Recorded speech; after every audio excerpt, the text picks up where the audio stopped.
What's good, YouTube? Andre Reyes back with another video, and today marks my 2-month update for my FUE hair transplant in Istanbul, Turkey. The clinic I chose was Asli Tarcan. As usual, I just want to thank everyone for comment, subscribing, looking at my analytics.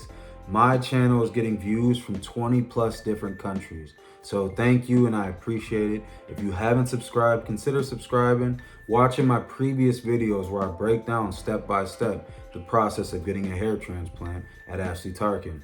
Before I show you guys my hair, I'm gonna answer a couple questions. Listen, I am not a doctor, so do your own research, man. I just watched different videos, did a little bit of Googling, and this is what I came up with to try to help you guys out. So people have been asking me about caffeine, smoking, and drinking. What I would say is a week before and a week after, cut it all out. That's what I would suggest.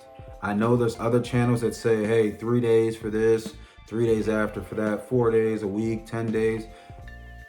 The safest bet is a week before and a week after. So what affected me the most is I was doing my research before and I came across the person who got a hair transplant at Asli Tarcan, and they talk about taking pre-workout and drinking coffee and then getting local anesthetics and their heart beating crazy. This happened to me too, and I cut it out a week before, and even still, once I got the local anesthetics and I laid down, my heart was pounding. Two things came to mind. Bro, do not die on this table in Turkey getting a hair transplant. And then the second one was, if they take your heart rate or your blood pressure, they're probably gonna stop the procedure.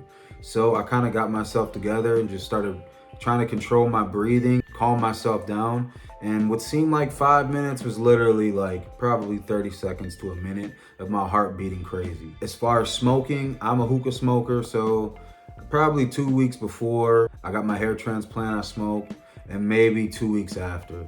I'm not really sure. As far as drinking, maybe a few weeks before I had a drink or two, and then after a few weeks, I had a couple drinks. Now I'm gonna show you guys my hair. First month was just healing, and there was a lot of anxiety. There was like, man, am I sleeping wrong? Am I eating right? Don't hit your head on this. Don't hit your head here. Or am I still on the airplane pillow? Am I still propped up 30-degree angle? Like, there's a lot of worry that goes into that first month. Now, the second month, you're just like, damn, bro, I'm losing all my hair. I look like some shit. Like, is this even gonna work? But now we're moving into that third month. From what I've seen, and from just looking at my hair now, with the hairs starting to sprout through the scalp, I feel like I'm gonna have a good month 3. And as you guys are gonna see, my donor area is getting better. It's getting better.